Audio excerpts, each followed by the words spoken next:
a todos, a todas. Bienvenidos otra vez a este espacio. En esta oportunidad es el segundo encuentro del conversatorio de graduados. A los que se suman, a los que quizás no han podido estar en las ediciones anteriores, recordarles que el objetivo de este encuentro es justamente que sea un conversatorio, ¿sí? Es decir, un espacio de intercambio, de opinar y comentar con respecto a sus experiencias y su camino en el trabajo integrador final de la licenciatura en psicología de la UCSE. Por eso es que en estos encuentros, graduados de la carrera van a comentar sobre su camino y su experiencia en la construcción de su trabajo integrador final, a quienes agradezco por haber dicho que sí, y a las profes que han tenido la iniciativa y que nos acompañan desde el principio, que son la profe Ale Carreras y Paula Carreras.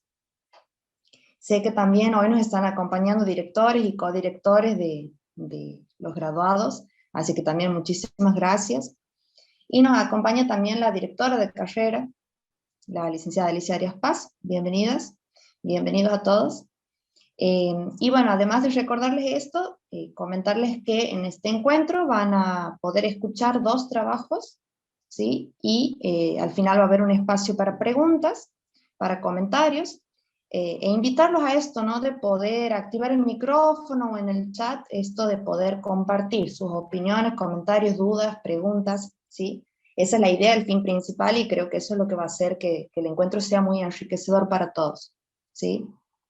Así que bueno, arrancamos entonces con el segundo encuentro del conversatorio, y para eso, que hoy me acompaña siempre, por supuesto, la comisión de graduados, que sí, que estamos aquí, y hoy les cedo la palabra a mi compañera Andrea Sani, miembro de la comisión, para que pueda moderar el encuentro. Que sea fructífero y muchos éxitos. Muchas gracias, Tami. Sumándome a lo que decía Tami recién, les recordamos que al final va a ser este espacio de preguntas, así que si durante la presentación de los 2 expositores ustedes quieren ir escribiendo en el chat, así sea más provechoso al final, lo pueden ir haciendo. Y también comentarles que vamos a pasar en unos minutos un link de asistencia, para que también a lo largo de la jornada puedan ir anotando, así tenemos un adecuado registro de la asistencia de ustedes. Ahora sí voy a presentar al primer expositor, es el licenciado Alagustín Paz Matías Andrés, el cual su trabajo se titula Subjetividad y tiempos modernos, así que me sumo a los agradecimientos de Tami y de los expositores, y te cedo la palabra, Matías, para cuando quieras comenzar. Bueno, buenas tardes a todos. Como recién decía Andrea, me llamo Matías Alagastín. Me recibí hace relativamente poco, en septiembre del año pasado. Bueno, el título de mi trabajo es Subjetividad y tiempos modernos y ha sido dirigido por la doctora María Paula Carreras y la psicóloga Anaí Gamoni. Yo he preparado una pequeña presentación en PowerPoint como para no dispersarme y armar unos tópicos y estructurar un poquito la exposición, así que la comparto y comenzamos.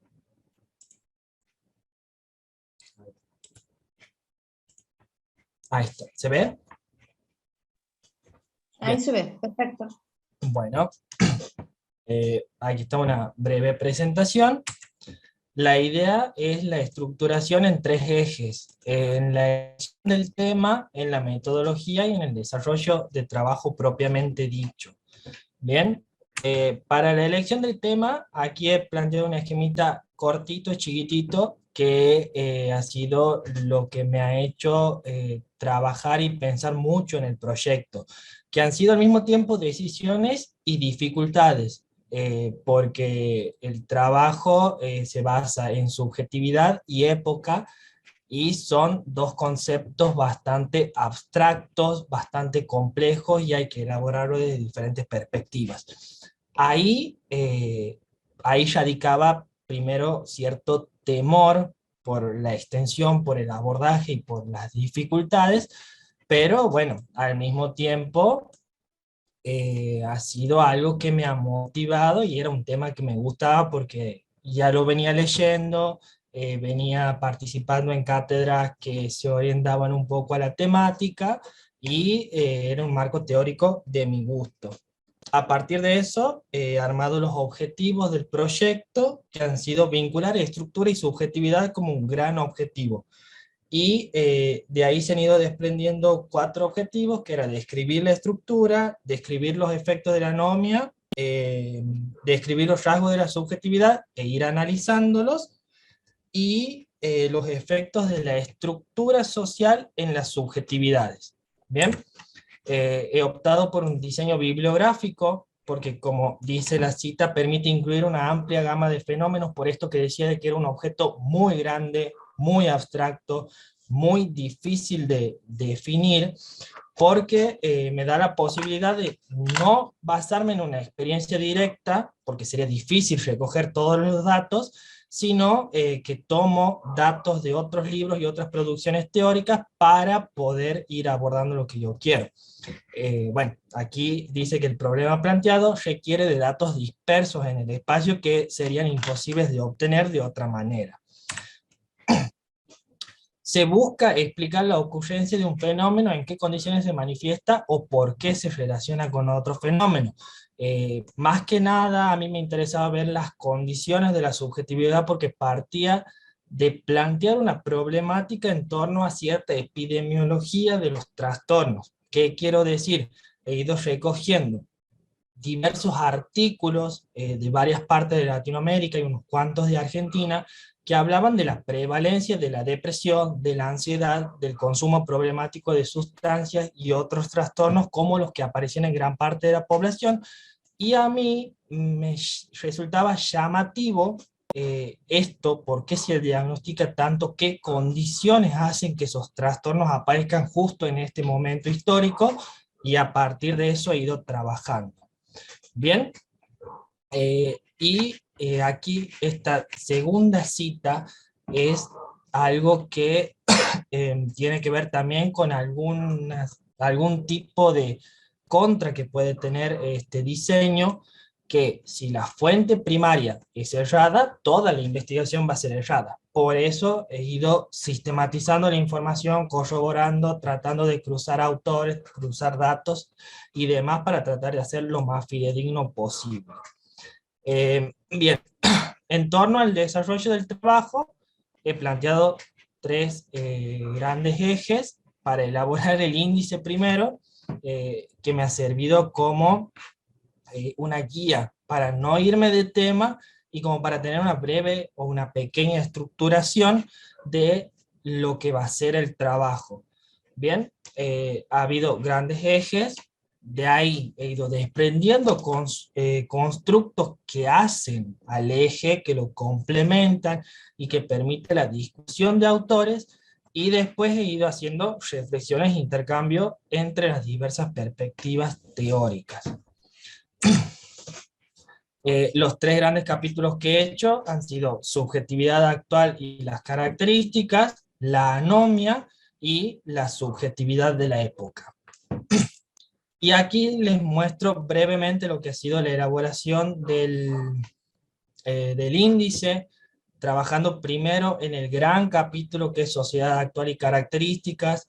De ahí he desprendido una pregunta por la época, si estábamos en la modernidad, porque yendo a la teoría, muchos autores hablan de modernidad, segunda modernidad, modernidad tardía, posmodernidad, hipermodernidad y demás denominaciones que me hacían preguntarme realmente en qué época estamos, y bueno, a partir de eso he ido desprendiendo perspectivas teóricas.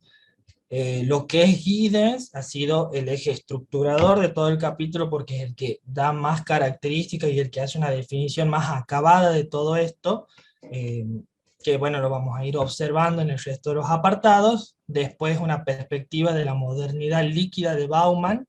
El planteo del exceso de la modernidad es porque Marc Auger también define la época, y él habla de sobremodernidad en torno a los excesos. Lipovetsky desde la filosofía nos habla de la posmodernidad, y después nos habla de una hipermodernidad. Entonces también ahí está bueno el debate de qué es lo que me está diciendo este autor. Y al final una breve reflexión de si estábamos en la modernidad o no. A partir de eso desprendemos las instituciones y el Estado como una de las características de la modernidad. Entonces, si estamos hablando de instituciones, vamos a ver qué es una institución. La institución como lugar de producción y un desarrollo. Y las funciones de las instituciones en la modernidad. Lo mismo hacemos con el Estado, y después diferenciamos un poquito lo que es la institución moderna de una institución actual. Es decir, cómo está apareciendo hoy esta institución que ha tenido un rol en momentos un poquito más previos a lo que estamos en esta época. Después, otra de las características es la separación entre tiempo y espacio. He ido dando unas pequeñas generalidades desde la perspectiva de Giddens, desde la perspectiva de Bauman también, porque son dos autores que se complementan en muchos puntos.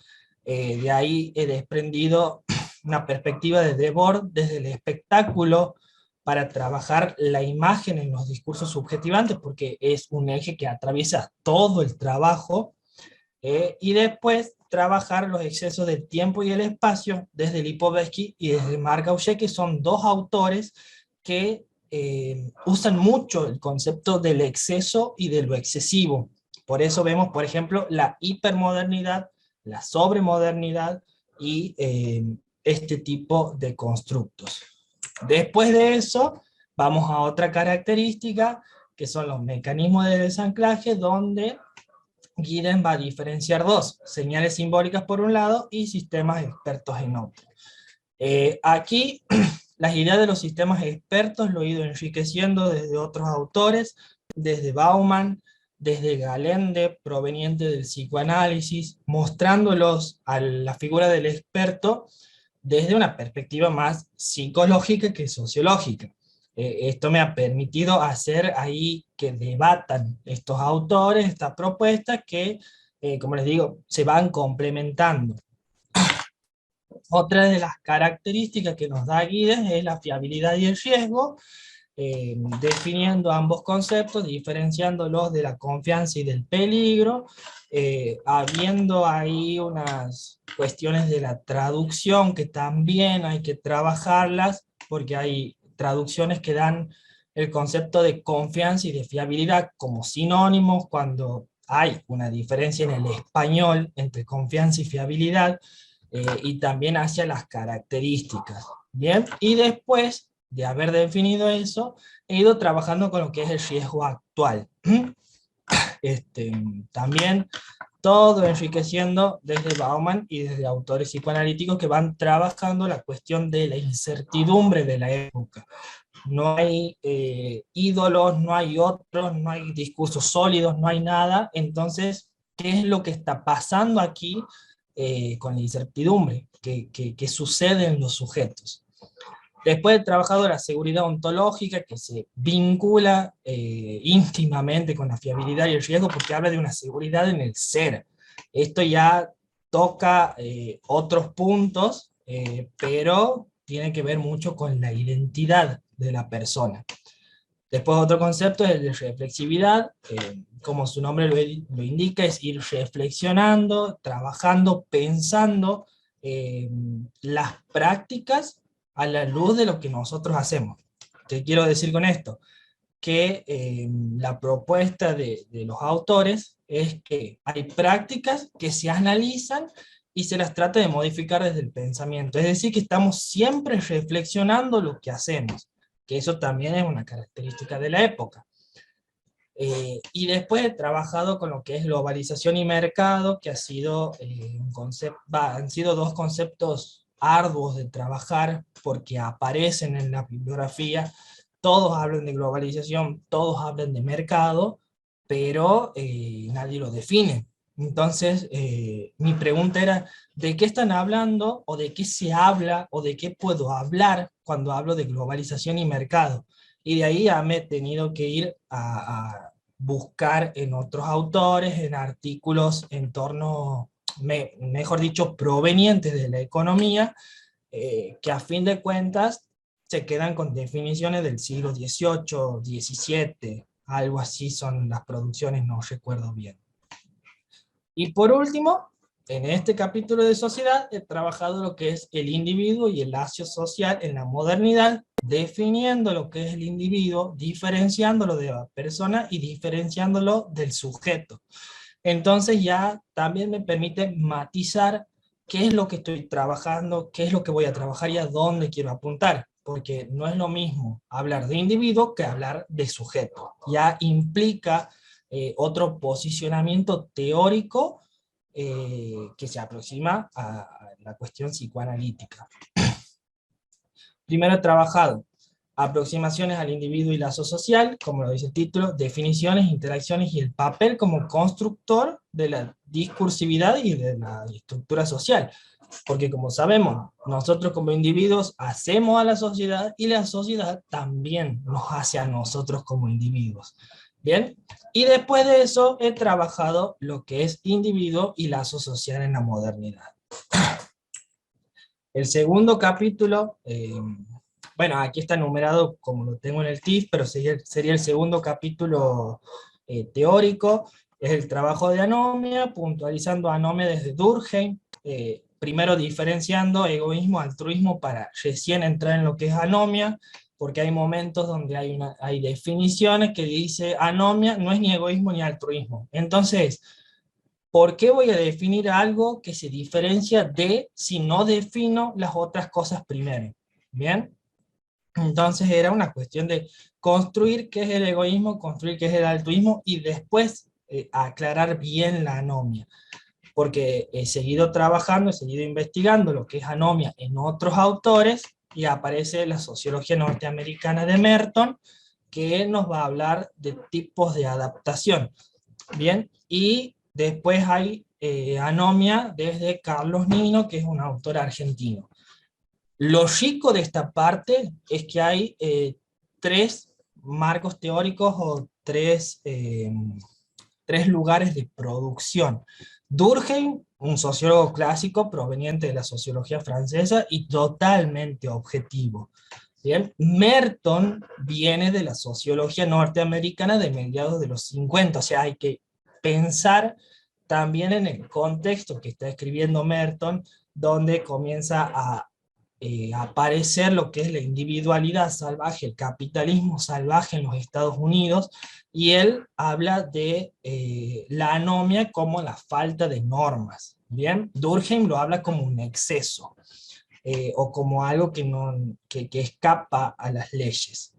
No tanto las leyes, sino más bien como exceso, mejor dicho. Y Nino trabaja la anomia en Argentina, que me parecía muy interesante poder trabajar con autores nacionales, porque hay una diferencia con las producciones europeas. Y Nino viene del campo jurídico, que ya también es otro tipo de adición, de aditamento, y por qué no decir también de condimento para el trabajo, porque me permite desprender aquí lo que al final es el trabajo de ciudadanía, ya vamos a llegar a eso, pero antes quería ir puntualizando también cuestiones sobre la anomia. ¿Qué es la anomia? Por tantas concepciones que hay, ya hemos visto tres, hay otros autores que dan 5, 6, 7 definiciones de anomia. Después plantear la anomia como un hecho social total, porque es algo que viene aparejado a la modernidad. Sin modernidad no hay anomia, sin globalización no empieza a aparecer la anomia, sin el mercado, sin borrar los límites entre fronteras, no hay nada de esto. Y después plantear lo que es anomia y salud mental, porque si bien se hace una descripción de las definiciones de anomia, algunas consecuencias, también hay que pensar qué nos pasa a nosotros con la anomia. O sea, es un hecho de desregulación y cómo esta desregulación va a impactar en nosotros. Y un último punto que se desprende de esto, de lo que veníamos hablando de Nino, es legalidad y fluidez en la Argentina. Tomando los conceptos ya de modernidad líquida que venían atravesando el resto del trabajo, era planteando la cuestión de la ley. ¿Cómo funcionan las leyes? Ya también estaba esto del exceso, esto de lo líquido, esto de lo que no tiene forma, lo que no tiene límites. Entonces, ¿cómo están las leyes en Argentina? Bien, y esto nos sirve para trabajar después la cuestión de la ciudadanía, porque si no hay leyes, no tenemos dónde apararnos, el Estado está ahí, desaparecido. ¿Cómo nos vamos a constituir nosotros como ciudadanos? Era la pregunta. Y si no hay ciudadanos, ¿qué hay? ¿Qué es lo que está pasando? Y después ya vamos a la parte más psicológica del trabajo, que es trabajar subjetividad y época. Primero se abre con, bueno, primero he hecho lo que es el trabajo de definir la subjetividad, que era uno de mis grandes temores, era cómo me meto en la subjetividad, cómo la defino la subjetividad siendo algo tan difícil, algo de tantas aristas. Y bueno, he ido armando, tomando concepciones psicoanalíticas más que nada, eh, algo de la sociología, de la producción de subjetividad, trabajando desde la antropología y ahí diferenciando los niveles de subjetividad que pueden aparecer como algo global, como algo propio de un sujeto y como un intermedio que nos puede dar cuenta de lo que aparece en algunos grupos sociales. Y yo he estado trabajando con el nivel intermedio. Bien, después de eso ya me he ido a lo que es una definición de discursos, porque la subjetividad no es otra cosa que un discurso, así a grandes rasgos, y he empezado a trabajar con los 4 discursos en Lacan, definiéndolos conceptualmente, porque es un concepto difícil, entonces lo he ido desarmando término por término, relación, cómo va apareciendo el discurso, para después ir a hacer una pregunta si había un quinto discurso, porque en lo que es la enseñanza lacaniana hay 5 discursos,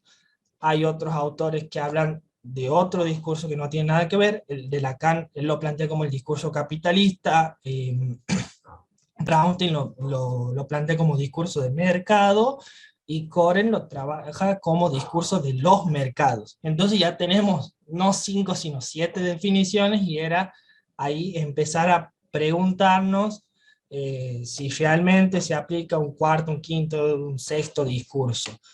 Y después de eso, trabajar la vinculación entre los discursos y la ley. Ya estaba trabajado anteriormente cómo venía apareciendo esta ley, entonces la idea es ir a ver qué pasa con los discursos y cómo va apareciendo la ley en estos discursos. Después de esto, me he ido a trabajar con la idea de no lugares de Marc Augé, que estaba mencionada al principio en la definición de modernidad de la sobremodernidad, y lo he ido enriqueciendo con la perspectiva historiográfica de Leukowicz, que habla de que el sujeto ocupa un lugar en la subjetividad. Bien, entonces, Marc Augé propone que existen no lugares, ya no hay lugares, sino no lugares. Y la pregunta es, ¿cómo se produce un sujeto ahí en el no lugar? Porque es paradójica la propuesta. ¿Cómo nos vamos a... Uy, perdón. ¿Cómo nos vamos a constituir si no hay lugares? Y nosotros nos definimos en base a un lugar. Después el trabajo, esto de, y el último en quedar que apague la luz, es parte de una canción que está referenciada con el video, que trata sobre el consumismo. Y ahí he ido trabajando el concepto de consumo brevemente, algunas generalidades, los objetos de consumo, una definición de objeto de consumo, porque consumo también es un concepto que aparece en todos lados, pero nunca se lo define. Es como difícil trabajar con algo definido per se. Después de trabajado consumidores, con consumo, consumidores y a ellos que están consumidos. De lo que se desprende el consumo propio y de los otros, que se vincula íntimamente con las cuestiones del lazo social y el individuo, y después unas consideraciones puntuales donde pongo un poquito mi punto de vista en torno a lo que he venido trabajando. El apartado 4.4 también es parte de una canción que dice escapar o entrar, todo debe ser virtual. Aquí las ideas o la idea es trabajar la imagen, porque Marc Augé, él trabaja el exceso de imagen como característica de la modernidad, y antes también hemos trabajado el tiempo y espacio espectaculares. Entonces hay que retomar las ideas de espectáculo para comenzar a trabajar la imagen. Espectáculo y consumo van de la mano, son íntimos, porque en general lo que se muestra en las imágenes es para consumir y lo que se consume está en las imágenes. Después hay una pregunta que también viene de una canción. Esta parte es llamativo también cómo aparece en las producciones artísticas lo que estamos trabajando de imagen y consumo, que también sería cuanto menos sintomático, por así decirlo. Bueno, trabajado como un concepto de apocalipsis zombie, diciendo que hay una constitución de los individuos en torno a la imagen.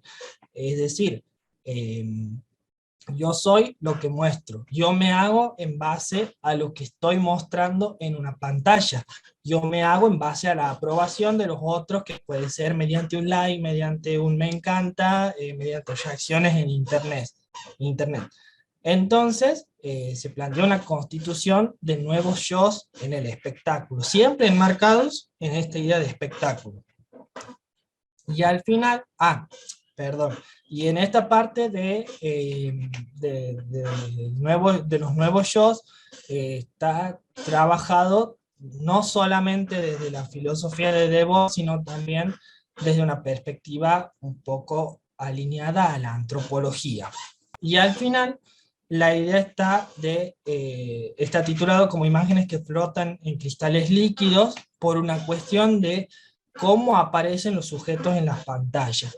Ya va vinculado más que nada a una perspectiva psicoanalítica.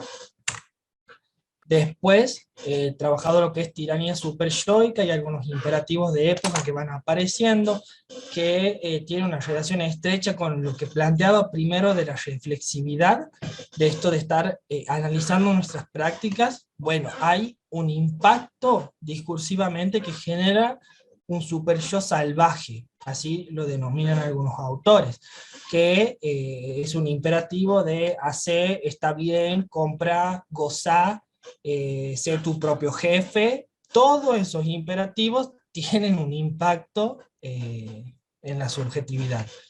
Y ya para ir cerrando el trabajo, trabajado el malestar en la cultura y nerviosidad de la época, desprendido de textos de Freud, el malestar en la cultura y la moral sexual cultural y la nerviosidad moderna, textos de principios del siglo pasado, haciendo una relectura de algunos autores, por ejemplo Braunstein, Marta Jerez, Daniel Koren, Betty Fuchs y demás, Elina Weschler, que son autores que trabajan el malestar en la cultura partiendo de Freud, pero en una época actual.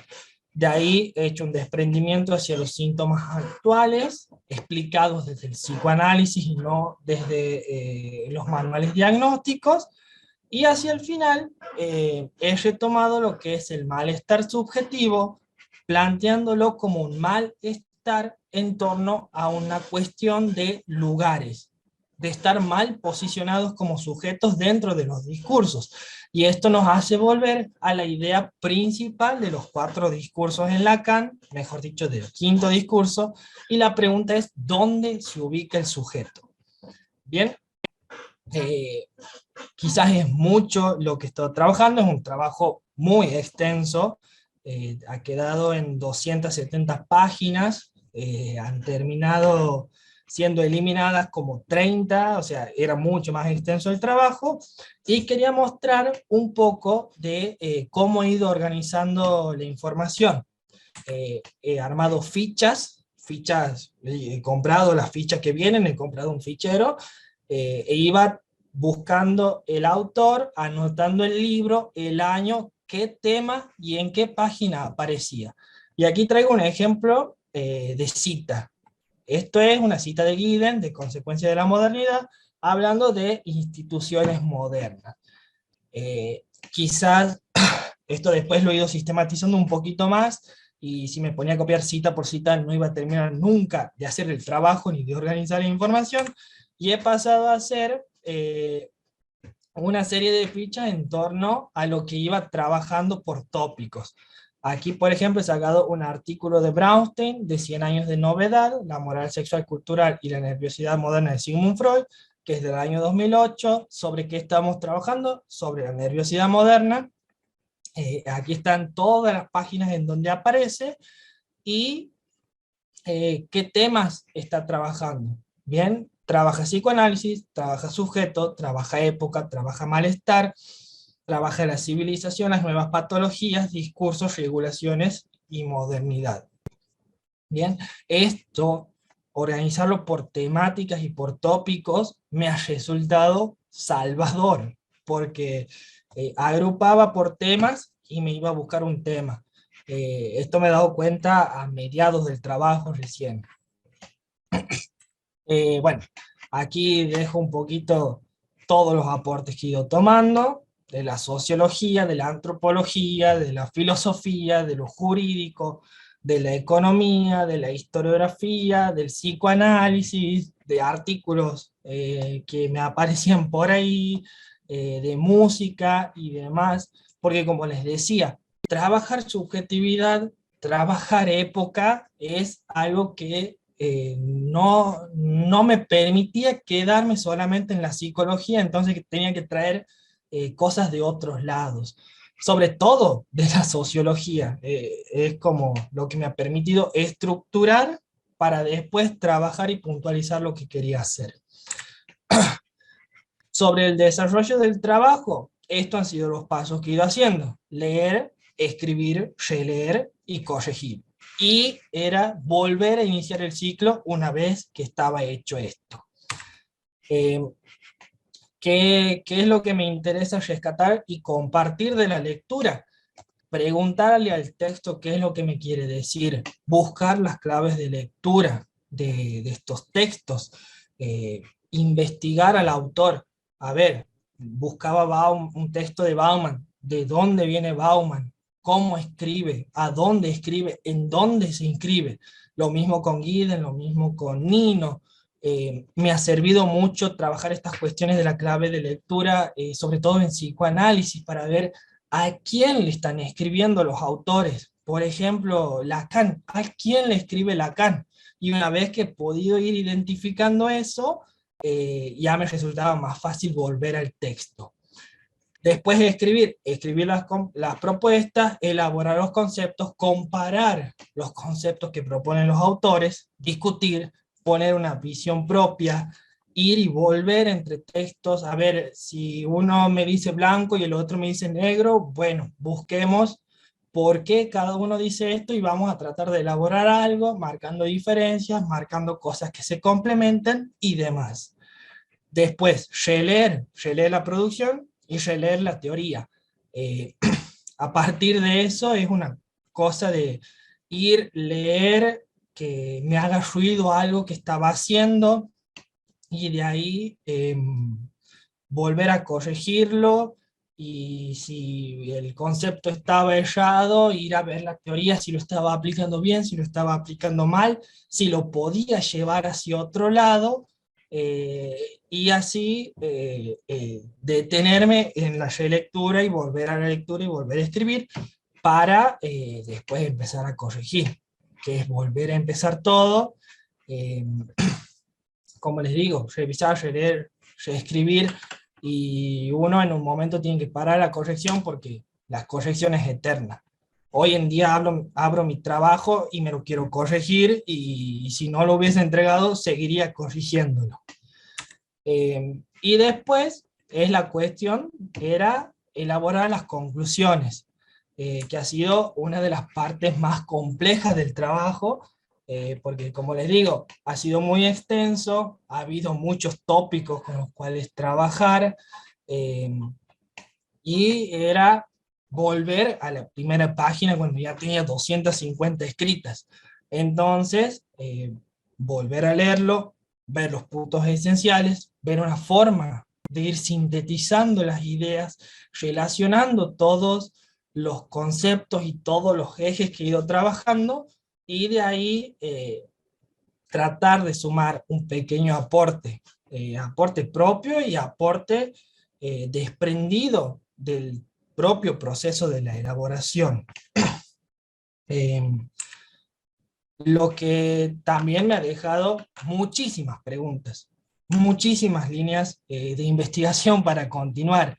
Esto lo charlaba con Paula en un momento y con Anaí también, que he encontrado autores que trabajaban Santiago del Estero. Y yo quería trabajar Santiago del Estero porque leía Bauman, leía Giddens y leía esto de Santiago del Estero y no, la teoría no va con esto.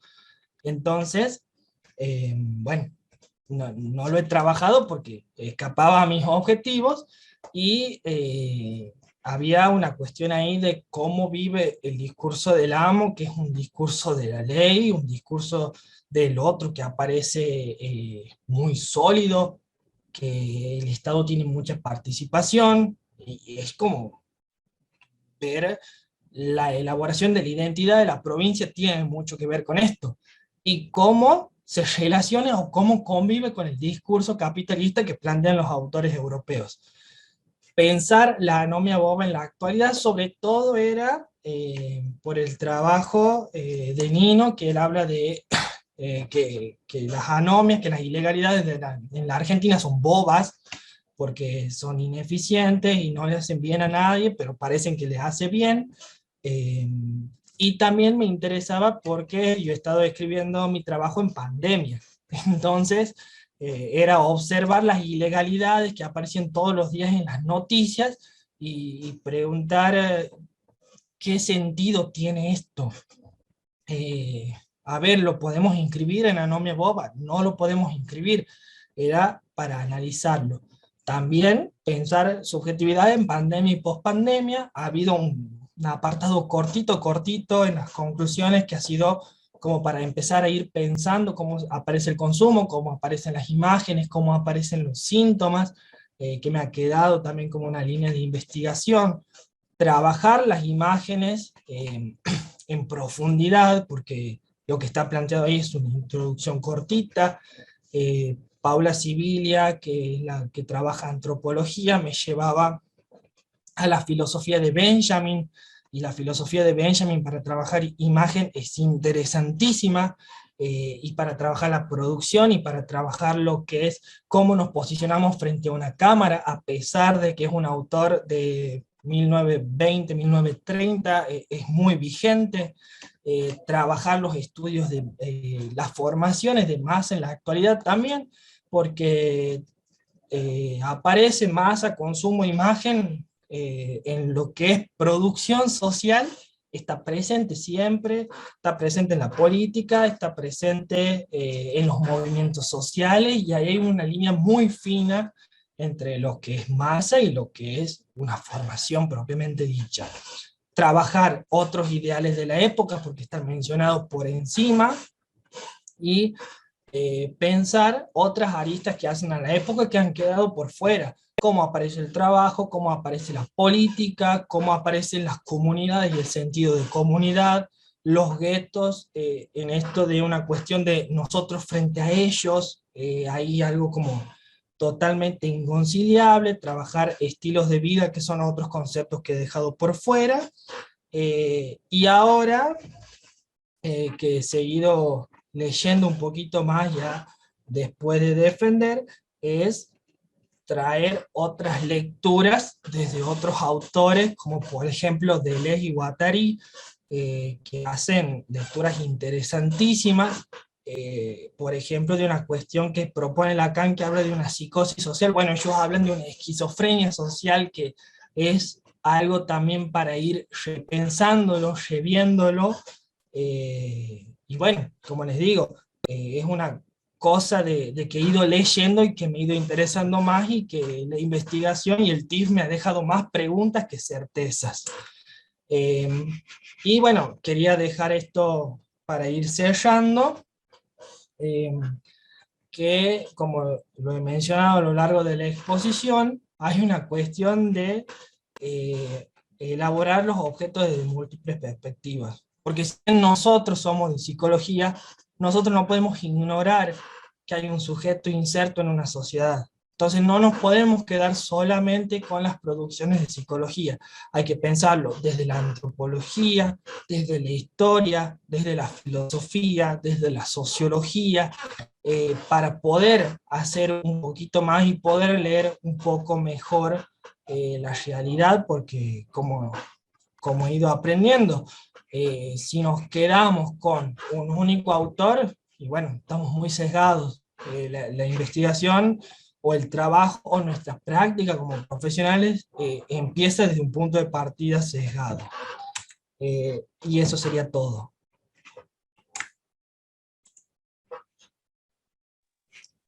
Buenísimo.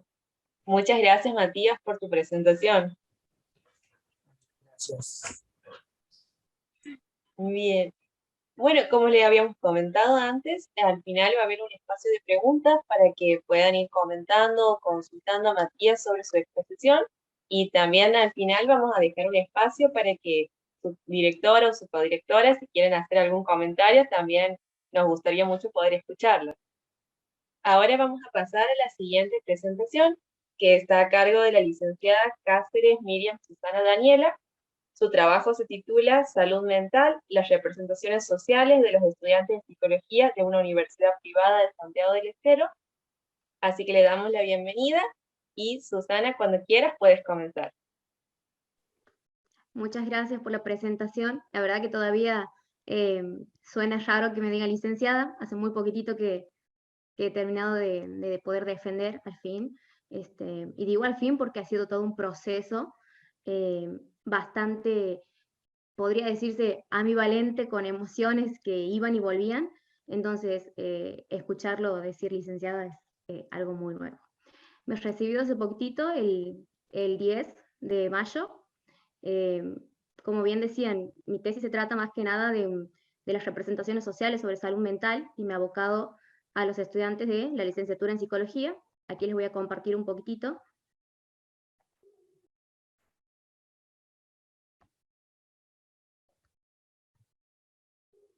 Bien.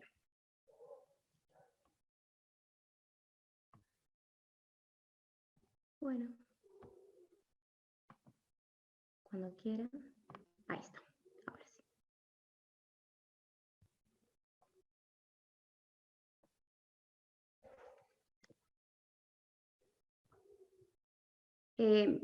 Por ahí, escuchándolo un poco a Matías, se me venía a la cabeza, ¿no?, la impronta que cada uno maneja con respecto a cómo aborda la temática o los intereses que cada uno tiene, ¿no?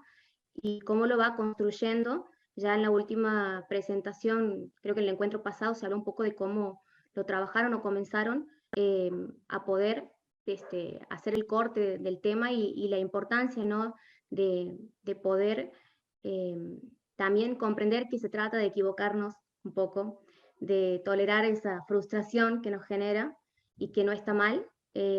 Cada uno tiene sus procesos. En mi caso ha sido poder aunar varias cosas, y terminó en salud mental, y me interesaba más que nada la representación de los estudiantes de la licenciatura como futuros profesionales insertos en el área de salud mental. Un poquitito como para contextualizar de dónde nació esto, ¿no? Cómo surgió la idea de este TIF. Ha sido en base, más que nada, cuando surgió la posibilidad de leer. Creo que ahí empieza, con los antecedentes, con mucho de lo que es bibliografía. Poder construir un tema no ha sido fácil.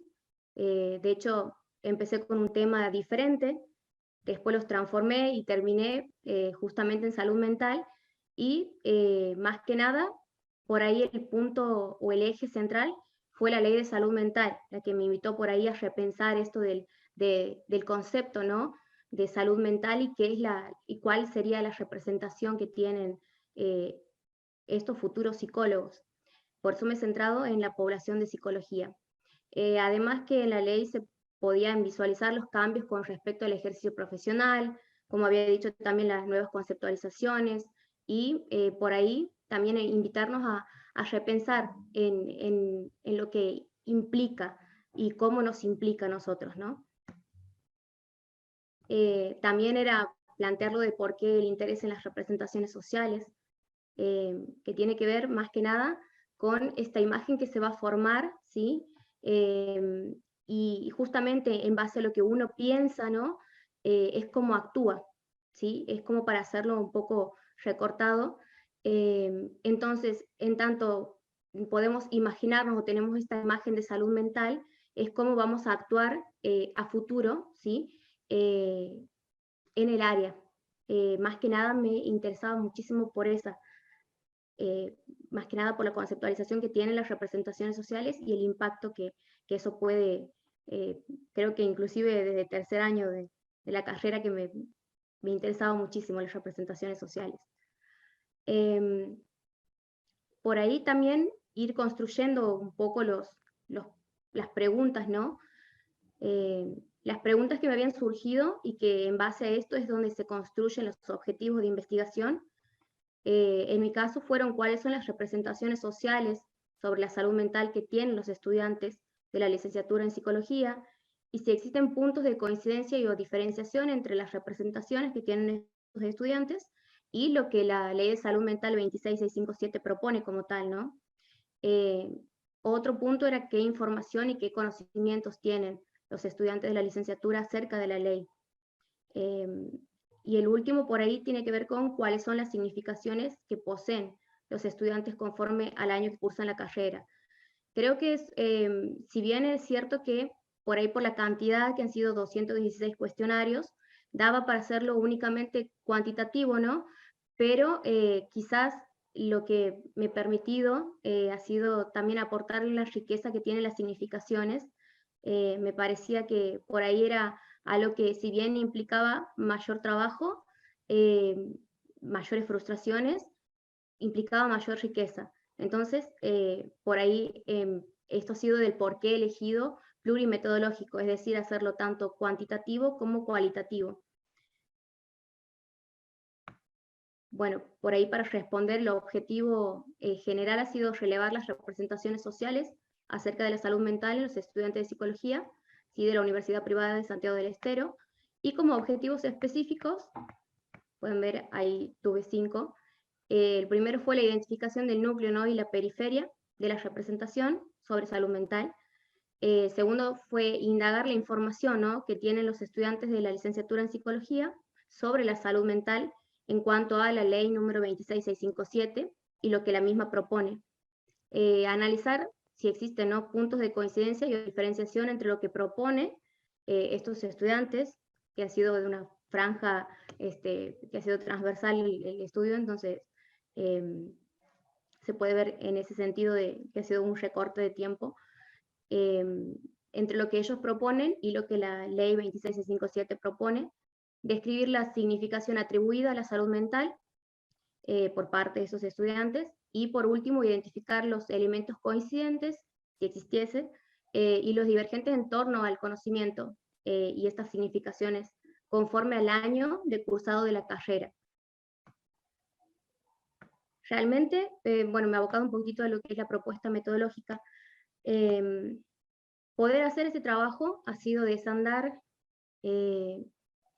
múltiples limitaciones que yo tenía con respecto por ahí, como me he recordado las palabras de Matías, que tenía que ver con qué hago con tanta información, ¿no? Que tengo, porque era increíble la cantidad de datos que se pueden llegar a producir desde los cuestionarios mismos que he tomado, uno que ha sido el evocación jerarquizada, y además de por sí trabajar con esta parte de la ley de salud mental, ¿no? Como eje, ha sido tener demasiados datos y llegar a preguntarme qué voy a hacer con tantos datos y cómo voy a hacer una lectura y ni siquiera poder llegarlo en un principio a visualizar de cómo iba a terminar esto, ¿no? Y en qué me había metido también. Por ahí también ha sido trabajo, y que creo que esto nos queda a todos los que hemos transitado, de ser por ahí constantes en cuanto a saber que tenemos una guía que son directores y codirectores, y que ahí es justamente donde nos apoyamos para esto que nos parece imposible de condensar, ¿no? Tenga un poco más de forma. Entonces siempre tratar de eso, de por ahí, no sé si es consejo, pero por lo menos como para tomarlo en cuenta, de que es quizá lo necesario es siempre acudir. Podemos ser tímidos, puede costarnos muchísimo al inicio, pero siempre es necesario contar con esas guías, ¿no? Y que ellos estén ahí para apoyarnos. Bueno, por ahí, como les decía un poco sobre la propuesta metodológica, mi diseño de investigación ha sido plurimetodológico. He tenido la parte cuantitativa, que son estas cantidades de cuestionarios, los 216, pero la parte de la metodología cualitativa se ha visto en la parte de las significaciones, y que ha sido un trabajo minucioso, tener que leer, eran muchísimos cuadros, muy rico, la verdad, las producciones que han podido realizar las personas, ¿sí? Los que han participado. Ha sido un trabajo transversal, ¿sí?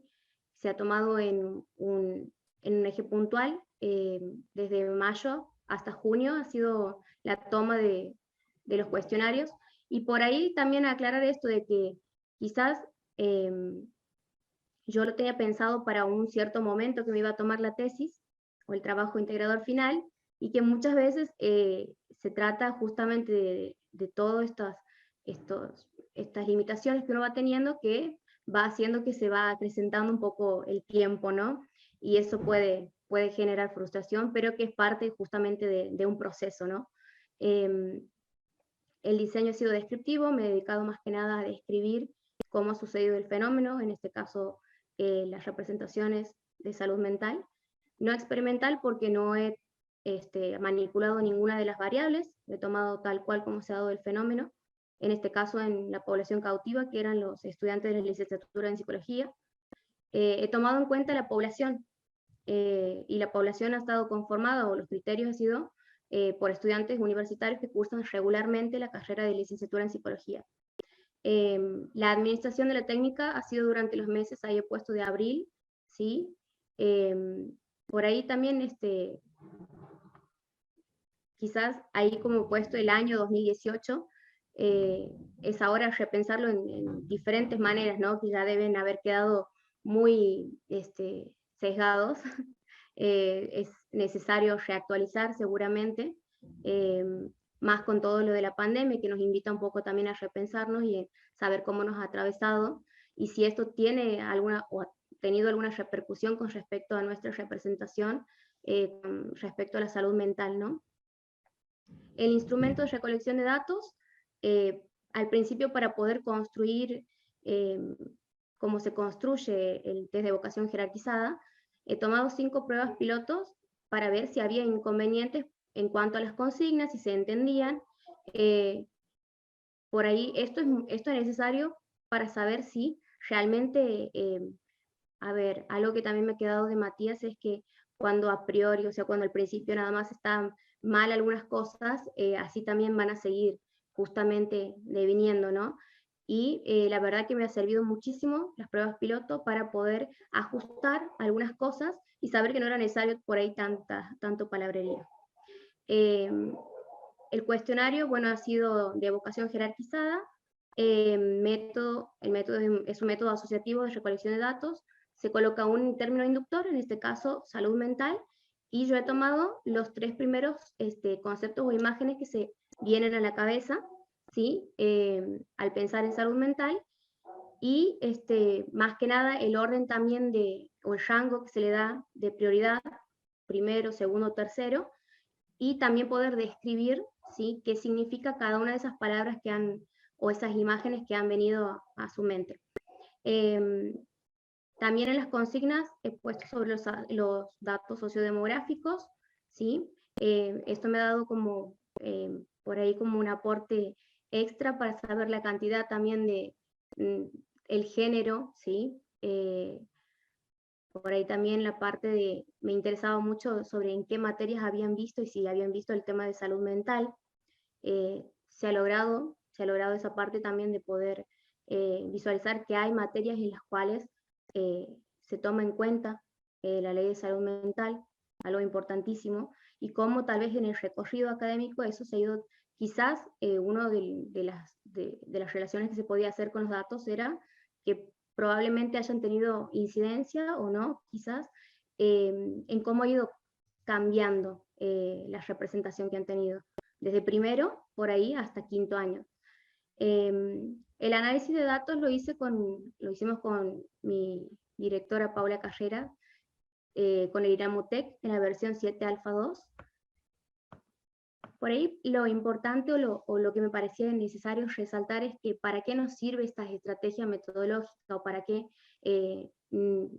nos apoya mucho entender de que justamente es ese proceso, o cómo nosotros vamos a tomar todo eso que tenemos ahí disperso en los datos y transformarlos en algo, ¿no? Quizás por ahí, para que lo puedan visualizar, he sido algunas de las cosas que han resultado justamente de esta propuesta metodológica que he tenido. Podemos ver la tabla de la descripción de la población, que esto ya sería más el análisis cuantitativo. De los 216 podemos ver los porcentajes, la cantidad de encuestados, la cantidad de primero a quinto año, y podemos ver también cómo los datos se han transformado de pasar a quizá no tener ninguna forma, a tener justamente esto, ¿no? Cuál era el núcleo y la periferia.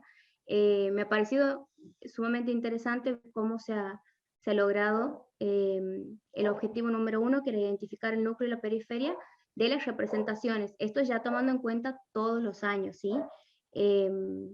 Como bienestar se ha mantenido como el núcleo de las representaciones y el que mayores conexiones ha representado, ¿no? Lo interesante es que en todos los años ha sido el núcleo de las representaciones. Y aquí vemos que tiene vinculación con tranquilidad, con salud, ¿sí? Irradia o está vinculado con estabilidad, con terapia, paz, integridad, inclusión, ley, ¿sí? Que es algo que también veo que realmente sí tenía que ver mucho, ¿no? Con por ahí un pasaje de primer año a hacer como tomar un modelo médico hegemónico más que nada, o biológico, en la parte final, ¿no? Que ya se veía inclusión, ley, protección, derechos, ¿sí? Y a la psicología también, que forma parte justamente de esta disciplina que hace también a lo que nosotros estamos viendo. Y bueno, y ahí en menor, sí, en menor cantidad, tenemos integridad, respeto, paz mental, cuidado, libertad.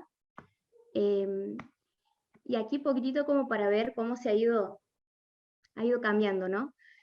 Esto es primer año. Primer año tenemos bienestar como núcleo central, pero aquí también tenemos palabras como enfermedad, como conducta, enfermedad psíquica, problemas, enfermedades, cerebro.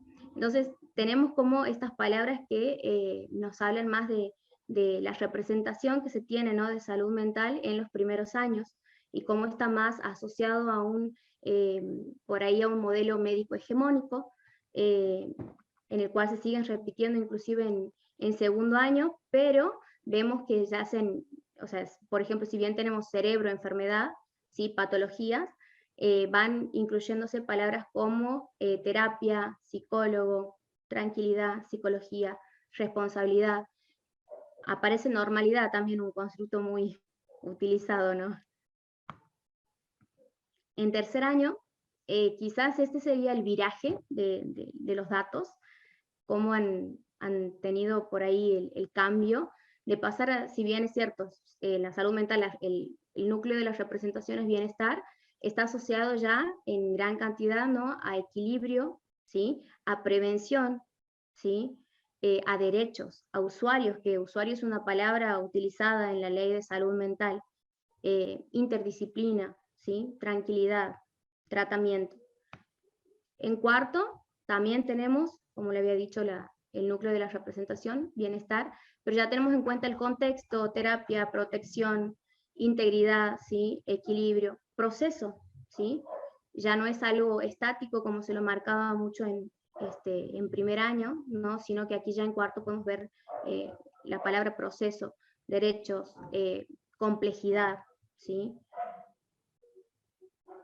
Y aquí tenemos quinto, para poder ver cómo está inclusive la parte legal, ¿sí? Ley, derecho, prevención, ¿sí? Respeto, el uso de las palabras también de psicólogo, ¿sí? Interdisciplina, sigue asociándose un poco y en menor medida tal vez a la palabra psiquiátrico, pero en muy poca medida. Tenemos con mayor evocación a la interdisciplina, por ejemplo, ¿no?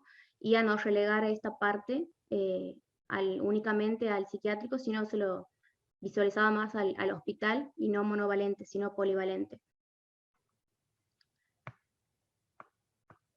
Como para hacerlo un poquitito más rápido, estas han sido las fuentes de información, que también me interesaban mucho las materias de la carrera, si habían visto esta ley de salud mental en sitios específicos, en charlas, en seminarios. La mayoría podemos ver que han sido en materias de la carrera y en sitios específicos de información. Y los conocimientos de la ley vemos que va creciendo, ¿no? Desde primer año, en el cual solamente 2 personas de estas 49 tenían conocimiento acerca de la ley de salud mental, y en quinto, cuando ya tenemos una sola persona que no contesta y 39 que conocen acerca de la ley de salud mental y pueden dar cuenta de los 5 puntos centrales que hacen a la ley de salud mental. Bueno, aquí tenemos, ¡ay, se me fue! La frecuencia, eso es el total de los 216 cuestionarios. Si conocen la ley, 109, no conoce, 94, y bueno, 13 que se abstuvieron de contestar. Con respecto al objetivo 3 y 5, que se trataba sobre analizar los puntos de coincidencia y de diferenciación entre lo que proponen los estudiantes de salud mental acerca de la salud mental y lo que la ley 26657 propone, esto ha sido lo más rico y quizás lo más tedioso de poder concentrar la información. Ha sido la cantidad de los estudiantes que han tenido en cuenta esto de los puntos que realmente coinciden con los puntos que no coinciden a la ley. En primer año vemos mucho la parte de reinstalación de los manicomios, el modelo tutelar, varias cosas que no hacían, digamos, a la ley, pero sí que había una nueva conceptualización de la salud mental. Lo bueno de ahí es que se ha podido ver que, si bien no podían dar cuenta de cuál era esa nueva conceptualización que se tenía, sí aparecía.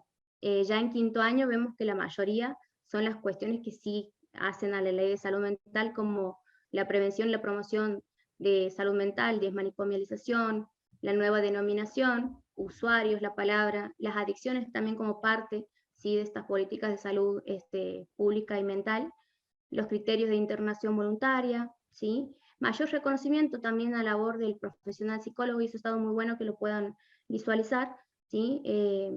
También como un punto central que se hace en la ley de poder reconocer que está al lado, ¿sí?, y no por debajo de un psiquiatra, ¿sí? Entonces eso ha estado muy bueno de poder visualizarlo. Y en cuanto a la significación, esto creo que ha sido lo más lindo de leer por ahí, más allá de que tiene su parte muy, muy buena de sacar los porcentajes y demás. Creo que la parte del discurso, o si se quiere, de la significación que le han atribuido en las categorías, me ha encantado poder ver qué ha pasado con todos esos datos y cómo han terminado en esto, ¿no? En primer año he colocado las categorías que se han sido ya puestas, digamos, por el investigador: bienestar, salud, comportamiento, enfermedad mental y normalidad. Como ya había mencionado, que se trata más de un modelo, o más asociado a un modelo médico hegemónico, igual que segundo año, que también tiene la palabra normalidad, diagnóstico, pero ya surge la palabra quehacer psi. Al costado tenemos la descripción de cada uno de estos según el discurso de los estudiantes y las palabras que se han asociado a estas significaciones. En tercer año tenemos bienestar, prevención y salud mental como las 3 categorías fundamentales, y ahí se puede ver cómo ha sido el viraje, que también se podía visualizar en el núcleo y la periferia, y quizás esto, cómo cómo tiene repercusión la ley de salud mental en estas representaciones que se gestan durante el recorrido como futuros profesionales, ¿no? En cuanto a cuarto y a quinto, tenemos bienestar, ley de salud mental y qué hacer sí en cuarto. Bueno, bienestar, salud mental y desmanicomialización en quinto.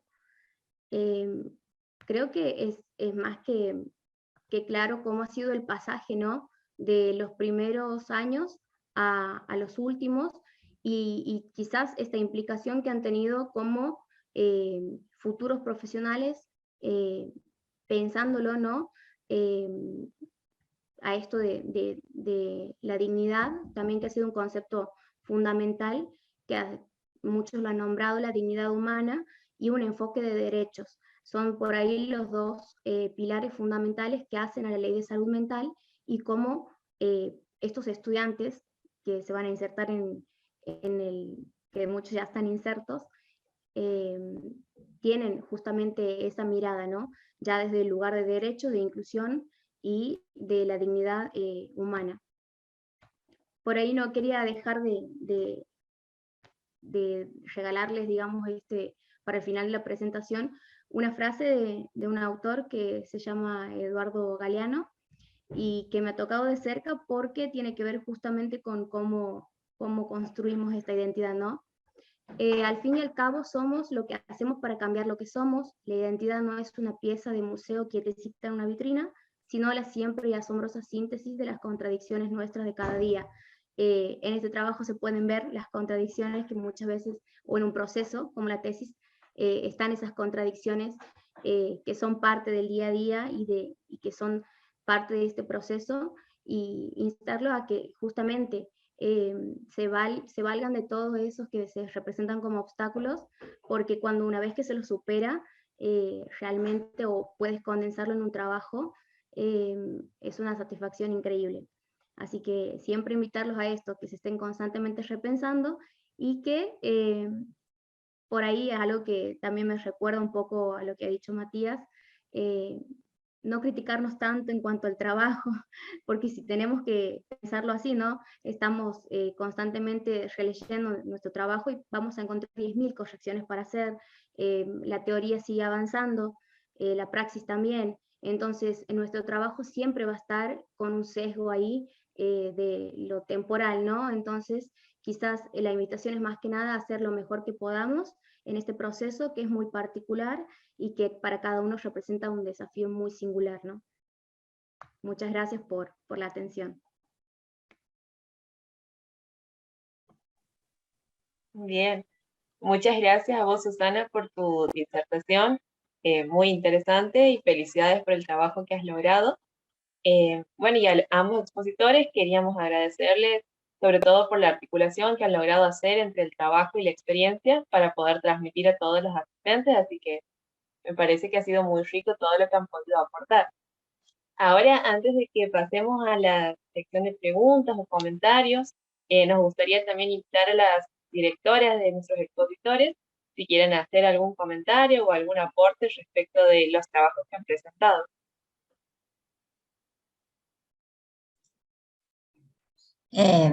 Bueno, yo me voy a hacer cargo de quien no haya presentado, un poquito nomás me voy a hacer cargo porque ya vuelan solos. Bueno, de haberlos escuchado hoy nuevamente, he revivido lo que ha sido parte del proceso, y la verdad que han sido dos trabajos que han tenido como exigencias distintas. Creo que ellos ahora en la exposición, tanto Matías como Susana, un poco han podido como justificar por qué las elecciones del tema, ¿sí? Creo que en el caso de Matías, haber hecho un estudio bibliográfico ha sido un poco, digamos, esto, ¿no? Lo que ha movilizado su deseo y su pregunta permanente. Matías ha transitado como ayudante estudiantil, y en el tránsito estudiantil por la cátedra de introducción a la sociología con primer año, Y entonces la inquietud, este motor que él tenía era tratar de explicar esto que ha logrado plasmar, ¿sí? Que como él lo dice, ha sido un trabajo extenso, pero también buscar esa articulación fue todo un desafío, ¿sí? Armar una propuesta de trabajo de tipo bibliográfico, de revisión teórica, tampoco es fácil en un proyecto, también ha tenido como el pensar cómo o hacia dónde íbamos, cuál era el concepto que permitía articularlo. Entonces, bueno, pero de ahí salió este trabajo. Y bueno, y en Susana también, allá cuando relevó los datos y cuando empezó con su trabajo, eh, estaba como esta inquietud de pensar, ¿no?, los atravesamientos de la salud mental en el estudiante de la carrera. Bueno, por suerte me acuerdo, en Susana tengo el registro del trabajo de campo, porque bueno, el tránsito por primeros, tercero, quinto año era como que estaba en las asignaturas, entonces, bueno, pero ha sido un trabajo también muy exhaustivo, y en eso rescato esto de la combinación metodológica, ¿sí? Ese cuadro que Susana sistematizó, esas categorías, fue un trabajo de muchísimo tiempo, pero es un trabajo cualitativo acabado, ¿sí? Es decir, no solamente estaba la construcción de la categoría, como lo han visto en bienestar, sino que ese bienestar estaba significado de manera distinta en un estudiante de primero que en un estudiante de quinto, por ejemplo. Entonces, era un concepto nuclear de las representaciones, pero que la lectura de la significación fue, digamos, particular en cada caso, ¿sí? Y en cada grupo, atravesados, por supuesto, por la ley de salud mental, por los conocimientos y por las otras materias que van adquiriendo. Así que, de nuevo, creo que los dos trabajos que han presentado han sido trabajos acabados, trabajos que han logrado dar respuestas a las inquietudes, dos trabajos distintos, uno de tipo bibliográfico, otro con trabajo de campo, y que han dado y han movilizado, digamos, desde eso, porque tengo los dos presentes, tanto a Matías como a Susana, tratando de pensar los proyectos, pero con la claridad sobre lo que querían, ¿sí? Entonces, ahí se ha logrado esto. Bueno, decirles que como directora, lo único que puedo decir es que donde está el deseo y las ganas, y está el interrogante sobre el intento, sale, ¿sí? Se buscan las formas.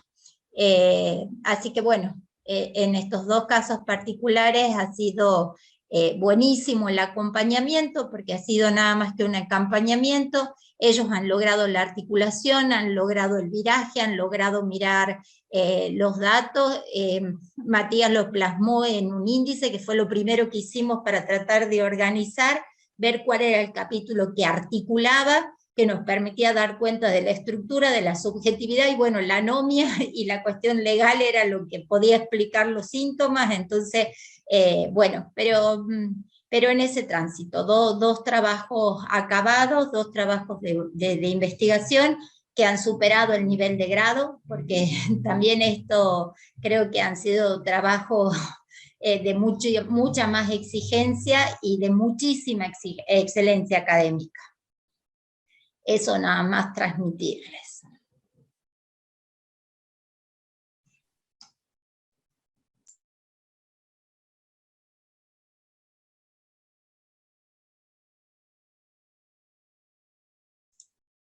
Anaí, ¿estás hablando?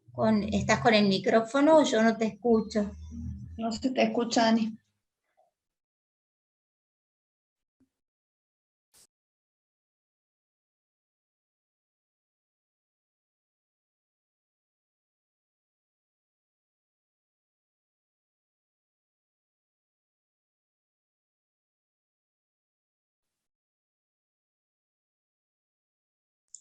Probán ahí de subirle el volumen. ¿Es posible que estés con el volumen bajo? No, no se escucha. ¿Los auriculares, Ani? Capaz que son los auriculares.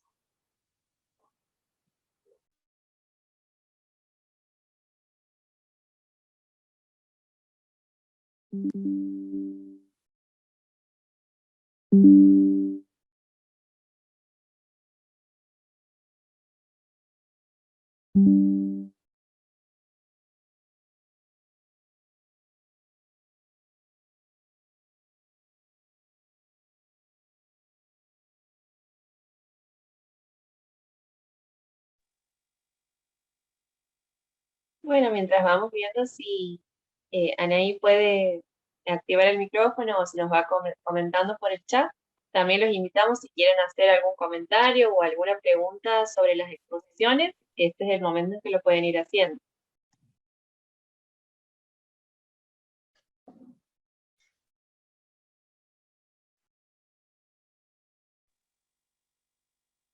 También si Matías o Susana quieren hacer algún comentario respecto de la devolución que ha hecho Paula, también lo pueden hacer.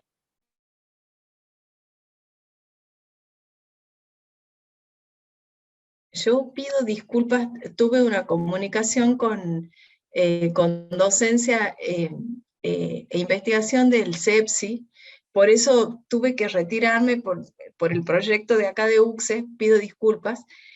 No escuché parte de las devoluciones, pero fui tribunal del trabajo de Susana, y no recuerdo si el de Matías, pero el de Susana sí lo tengo muy claro.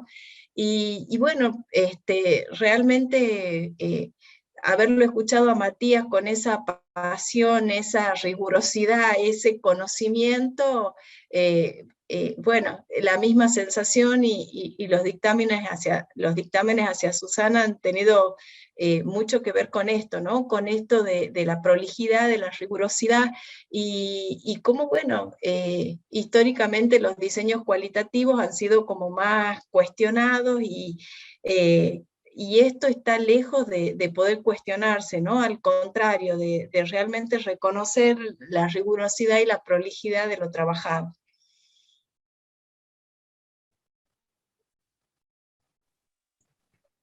Buenísimo, profe, gracias. Sí, yo para agregar, bueno, agradecerle a Paula y a Anaí que me han acompañado. Y es como decía la profe un poquito, lo mío han sido detalles porque yo me comunicaba con ambas pasando meses y le mandaba una chollada de escritura y me los corregían y retocábamos cositas y ahí íbamos encaminando un poquito más el trabajo.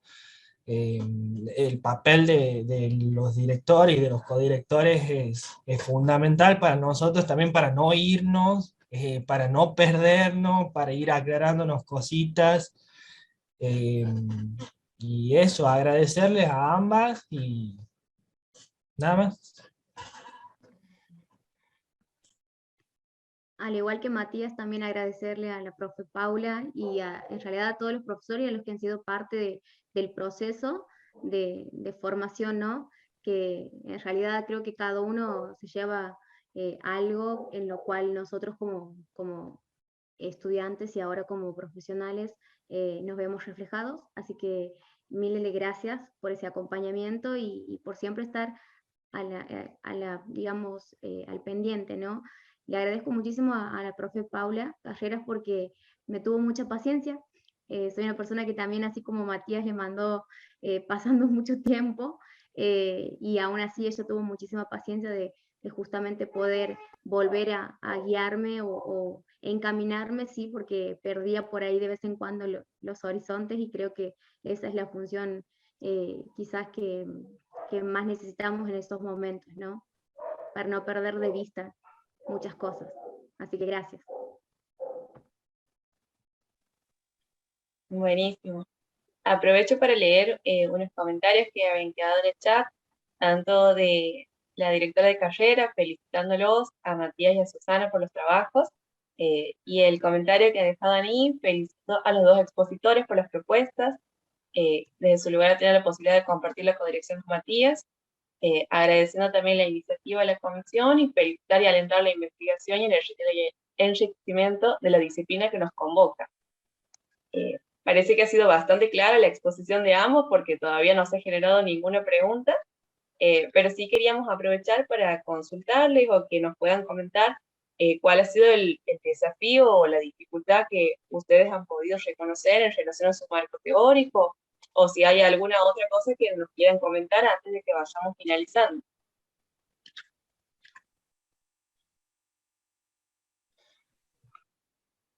No sé si quieres empezar vos, Matías. Empezamos.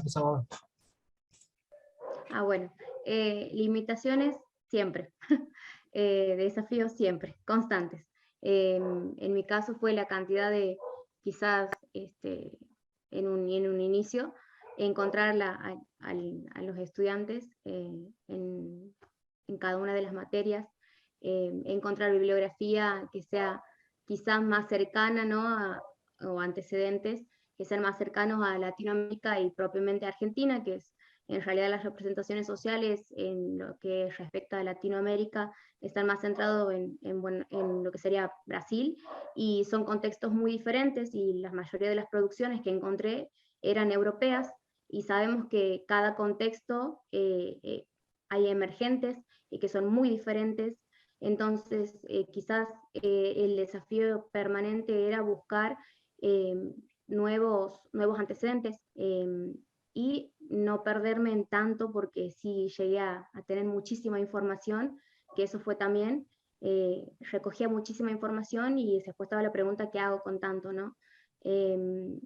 Otra de las limitaciones ya tiene que ver con cuestiones ya creo que personales, como cada uno las tiene, frustraciones, tiempos y demás, que eso ya excede, ¿no?, a cada uno, pero poder entenderlos que son parte justamente de un proceso de trabajo integrador final, y que para eso justamente está esta instancia.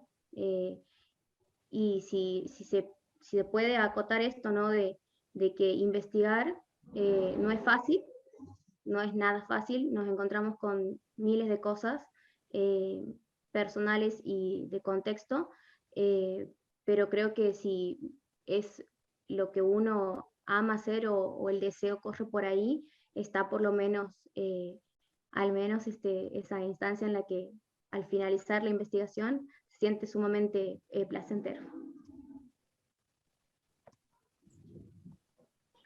Sí, yo por ahí lo que respecta a desafíos tenía más que ver con esto de las definiciones, de las conceptualizaciones para trabajar los puntos de articulación.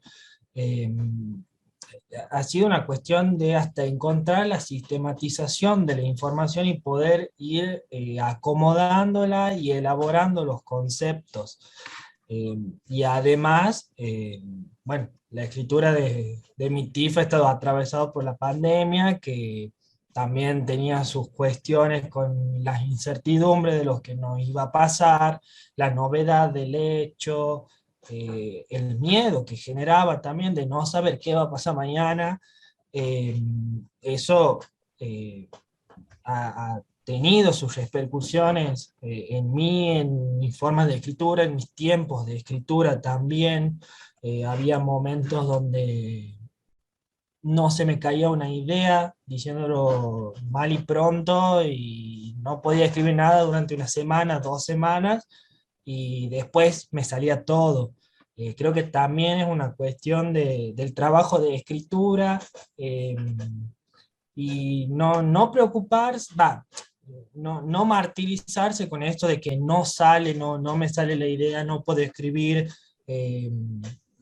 no me da el trabajo y demás, sino que entender lo que es parte del proceso. No todos los días nos vamos a despertar y escribir 2, 3 páginas. Hay días donde se escribe una línea, un párrafo, nada, y no significa que uno se está retrasando en el trabajo, sino que son los tiempos de cada uno. Tener en cuenta eso a la hora de elaborar el trabajo, y como le digo, no es una cuestión para para tener una frustración absoluta de que el trabajo no sirve ni nada, sino que es temporal y uno después ya le encuentra la vuelta y puede continuar su trabajo. Eh, y rescatar también lo que decía Susana y lo que decía la profe Alejandra, de que nos guste el objeto, de que nos guste lo que estamos investigando, de que ahí se nota el deseo, se nota la pasión que le pone uno, y así la investigación se hace más llevadera, se hace más fácil, se hace placentera también.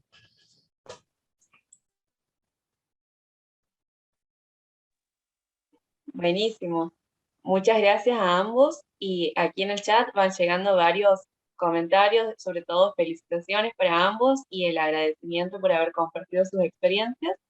Así que bueno, por el momento les vuelvo a agradecer a ambos y a felicitarlos por todos los ricos aportes que han podido hacer, sobre todo en cuanto a su experiencia y a todo lo que han vivido atravesando estos trabajos. Así que ahora le voy a ceder la palabra a mi compañera Tamara para que ella pueda ir cerrando este gran encuentro. Muchas gracias, André. Bueno, gracias a todos por estar en este encuentro y bueno, Matías y Susana, gracias. La verdad es que pese a que son pocos minutos y uno no tiene realmente el TIF, digamos, en mano, ha sido muy claro. Me han dado muchas ganas de leer sus tips, sinceramente. Calculo que me llevaría mucho tiempo, seguramente leer ambos. Pero nada, me gusta mucho esto de conocer las experiencias y con tan excelentes trabajos que como todos han habido limitaciones y también su lado positivo, digamos. Me gustaba mucho esto que decía Mati, de respetar los tiempos de cada uno. Y siempre me imagino yo que por lo menos me ha pasado a mí de ver mi TIF y decir, ay, ¿por qué? Lo podría haber escrito de otra forma. Esto de querer corregirlo, como decía Mati, y creo que esto de las líneas futuras de investigación siempre es esa puerta abierta, ¿no? A volver, y está bueno, esto de promover, buscar, volver a la investigación. Hoy me han dado ganas de eso, sinceramente veía esos trabajos y digo, wow, increíble. Así que muchísimas gracias por compartirlo, gracias a las profes, a los directores que han podido estar acompañando hoy. Y les comento que la próxima semana va a ser el tercer y último encuentro de esta edición del conversatorio y les comento quiénes son los que van a exponer y cuáles son los títulos de esos TIF, ¿sí? Va a estar exponiendo la licenciada Escarpa Antonella, que ella ha estado en el encuentro anterior, el año pasado como tesista y hoy ya es licenciada. Ya lo hemos dicho en la segunda edición que la comprometíamos a que podamos conocer los resultados y conclusiones. El título de su TIF es Las implicancias del cambio de nombre e imagen corporal en la subjetividad de personas trans, un estudio de caso. Y también va a exponer su TIF el licenciado Faceli Juan, y el título de su TIF es Análisis de las demandas de intervención psicológicas en instituciones de nivel primario de la ciudad de Santiago del Estero. ¿Sí? Ambos con metodología cualitativa. Así que bueno, los esperamos para seguir compartiendo, para poder cerrar este espacio y sobre todo siempre bienvenidas sus experiencias, sus dudas y consultas, porque así también podemos seguir construyendo cada encuentro y cada edición, porque ya sigamos apostando por seguir con el conversatorio. Así que nuevamente muchísimas, pero muchísimas gracias. Recuerden que ahí estaba el link de asistencia, espero que lo hayan completado, esto es para la certificación. Y bueno, nos estamos encontrando el próximo miércoles y les mandamos el link por mail. Muchísimas gracias. Muy bien, gracias. Chao, hasta Nos vemos luego. la próxima. Gracias, hasta la Adiós. próxima. Adiós.